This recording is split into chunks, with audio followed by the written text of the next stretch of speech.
কেউ কি কখনো আমার মতো ঢাকার শহরে এভাবে বারান্দায় শাক চাষ করে খেয়েছেন?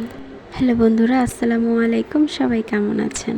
আশা করি ভালো আছেন। আমিও খুব ভালো আছি, আলহামদুলিল্লাহ। খুব সকাল সকাল ঘুম থেকে উঠে পড়লাম। আজকে আমি আপনাদেরকে দেখাবো কিভাবে ঢাকার শহরে বারান্দায় শাক চাষ করে খেতে হয়।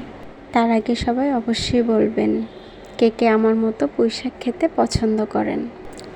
গত 1.5 মাস আগে আমি এভাবে বারান্দায় টবের মধ্যে শাক লাগিয়েছিলাম, আর 1.5 মাস পরে দেখতেই পাচ্ছেন আমার এখানে কতটা পরিমাণ শাক হয়েছে। এত সুন্দর লাগছে দেখতে। বাজার থেকে কিছু শাক কিনে নিয়ে আসছিলাম, শুধুমাত্র তার গোড়াটা এখানে টবের ভিতরে লাগিয়ে দিয়েছি। তাতেই দেখেন আমার এত এত শাক হয়েছে। নিজের হাতে এভাবে শাক চাষ করে খাওয়ার মজাই আলাদা। আমরা সবসময় বাজার থেকে ফরমালিনযুক্ত শাক কিনে খেয়ে থাকি, এটা আমাদের কোনো উপকারই আসে না।